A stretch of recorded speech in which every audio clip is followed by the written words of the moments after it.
Okay, so this is part 2. Now, so by that point, the enemy infantry, they're going to start engaging your guys, and it's going to look a little tough. Some of you guys, the flags may start wavering, but the thing is, you'll look at them and they'll be steady. They'll be all right, because the reason why is because their flanks are protected. Something else that's weird is that because the computer is trying to outflank your guys, it'll literally pause this infantry unit. It won't be able to know what to do. It's not going to be able to basically. It wants to go straight at these guys as well, but its edge is clipping the edge of the map, so it won't know what to do. So it's going to be a little stuck. Enemy commander will be right behind his men, bolstering them. This is kind of iffy thing. This is where it could turn for your infantry guys. So in some cases, you may want to bring your general over, and if possible, you want to try to clear out as much as the guys in reserve as possible, and then take out the general. Make him fight, draw him away, because his bonuses to his men is going to help them. Your bonuses are way over here. They're not going to help your guys, so that's the problem.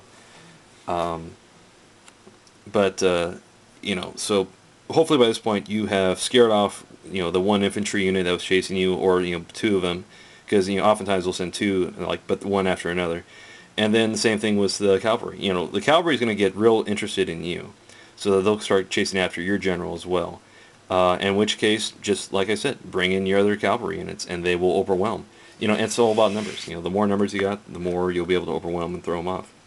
So what you've done is, hopefully, is by the point, what's going to happen is, like I said, is that you're going to waste your cavalry. Your guys are just going to get so worn out, and there's going to be so many guys, and they're just going to run away. Hopefully your general won't.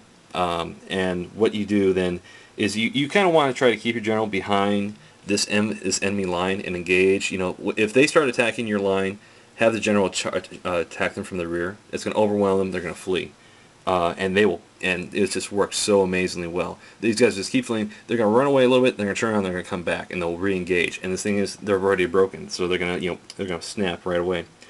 But if it gets to the point where your general's just worn out and tired, if he's exhausted especially, draw him back. You put him in the corner and you have him sit there. And the other reason why you have your cavalry out is because the enemy likes to basically have their archers stand along here and plink away at your guys. You guys are going to start soaking up damage. You send your cavalry or your cavalry out to take out their archers. That's the key point. That's why you also do it. And like I said, also to break up the line of infantry that's moving at you. The enemy AI, once they use up all their infantry and all their archers, then they start sending in their cavalry. So even their general. So you can have spearmen, whatever, and they'll start sending them in because they realize they have this is like the first army, by the way. This is the second army, their second alliance army. This is the third alliance army for the enemy. So the first army, all they're down to is cavalry, and they're going to send them in, and of course they're going to get wiped out, and they're going to withdraw, and they're going to flee towards the sides, like I showed this little guy here. And you can imagine that there's just units, there's just trails of guys and dead bodies. It's just making their making their way escape, and but by that point you are still strong. These guys are tired. You're receiving bonuses because you're killing all these guys, and hopefully you're going to kill the general pretty quick too. So by that point, as soon as these guys start getting close, they're going to immediately engage. They're not they'll try to form a line, but same thing. They got tired guys. Their heaviest infantry guys, they're way back here. Their lighter infantry guys, they're up here, so they'll be able to engage first. Guess what? They get wiped out quickly, and then by the time your heavier guys get, or by the point their heavier guys get involved, they're overwhelmed, and they're like, we can't fight, we can't win these guys, and then you're gonna have this huge just rout. Everybody's running away, and these guys are withdrawing too, and so you just chase after them, and just send your infantry after. Your infantry are rested, or kind of rested. They'll be a little tired by this point, but your archers should be pretty rested.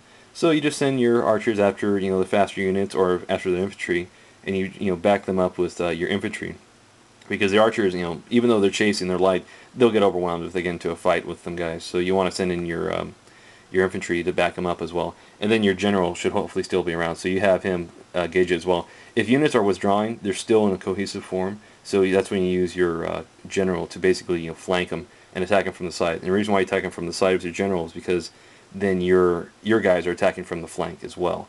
If you just try to attack from the rear, then guess what? All the guys are facing your guys, and it's like, it doesn't work so well. So that is my handwritten anvil tactic. And as you can see, you will do a clean sweep of the map. You can be greatly outnumbered, like 10 to 1 even, and you will succeed.